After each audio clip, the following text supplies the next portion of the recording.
আসসালামু আলাইকুম, আমি শাহনাজ পারভিন আবার একটা রেসিপি নিয়ে চলে আসলাম। একেবারেই সাধারণ রেসিপি। বাসাতে কিছু ইলিশ মাছ বেঁচে ছিল, যেগুলো আর কি রান্না করা হয়নি, তো মনে হলো এটাতেই কিছু একটা বানিয়ে ফেলি। তো এগুলো দিয়ে আমি আজকে রেসিপিটা শুরু করছি। দেখেন এখানে আমি কি কি উপাদান বা ইনগ্রিডিয়েন্টস নিয়েছি। যেমন ইলিশ মাছ আছে কয়েক টুকরা, টমেটো কেটে রেখেছি, তারপরে আলু আছে, বড়ি, কুমড়োর বড়ি যেটা আমরা খুব পছন্দ করি, ওটা আমি একটু ফ্রাই করে রেখেছি। তো তারপরে আছে সরিষার পানি, তারপরে আছে পেঁয়াজ কুচি, এইখানে আছে একটু বাটা পেঁয়াজ, একটু রসুন এবং একটু আদা, এখানে কয়েকটা কাঁচামরিচ এবং একটু জিরার গুঁড়া রাখা হয়েছে। এগুলো দিয়ে আজকে আমি আমার এই রান্নাটা করব। চলুন তাহলে রান্না শুরু। দেখেন আমি মাছটাকে একটা পাত্রে সামান্য তেল এবং সামান্য মশলা এবং হলুদ লবণ দিয়ে এটাকে একটু জাল করে নিচ্ছি। তো আমার জাল করে নেওয়া শেষ। তো এটাকে এখন আমি একটা পাত্রে নামিয়ে নেব, নিয়ে তারপরে আমি আমার মূল রান্নায় যাব।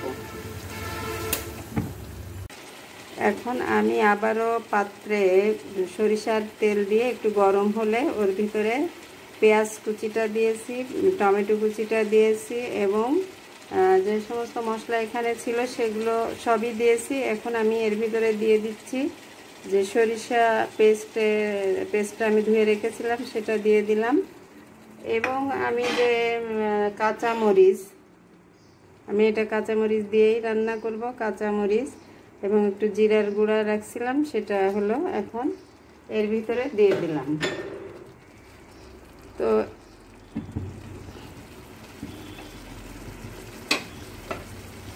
এবার এই মশলাগুলো দিয়ে ভালোভাবে একটু মিশিয়ে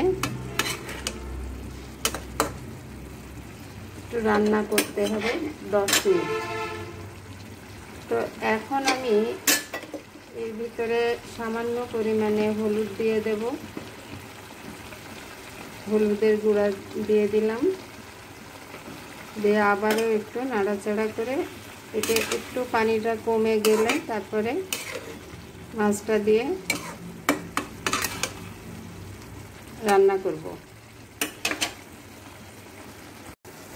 দেখেন টমেটোটা অনেকটাই পানি শুকিয়ে গেছে।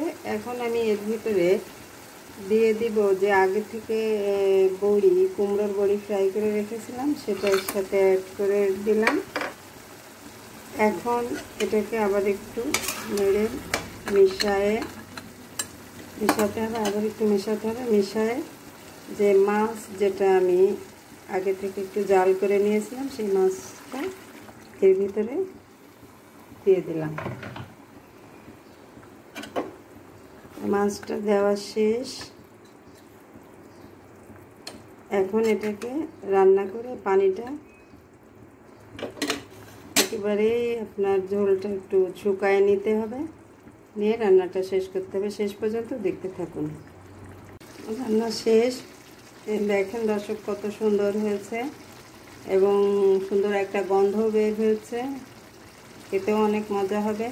তো আপনারা বাসায় এইভাবে ট্রাই করবেন, দেখবেন বাসার সবাই খুব পছন্দ করে এটা খাবে।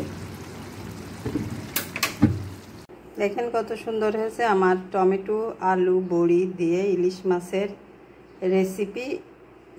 এইভাবে যদি আপনারাও বাড়িতে সাধারণভাবে তৈরি করেন এরকম খাবার, এবং এখন যে গরম পড়ছে, গরমের দিনে একটু টক খেলে শরীরের জন্য উপকারী। তো এইভাবে বানালে অবশ্যই দেখবেন সবাই খুব পছন্দ করে খাবে এবং আপনারও ভালো লাগবে। সেই সাথে আপনাদের কাছে আমার অনুরোধ রইল, যদি ভালো লাগে তাহলে অবশ্যই আমাকে লাইক, কমেন্ট, শেয়ার করবেন, সাবস্ক্রাইব করে চ্যানেলকে এগিয়ে নিয়ে যেতে সাহায্য করবেন।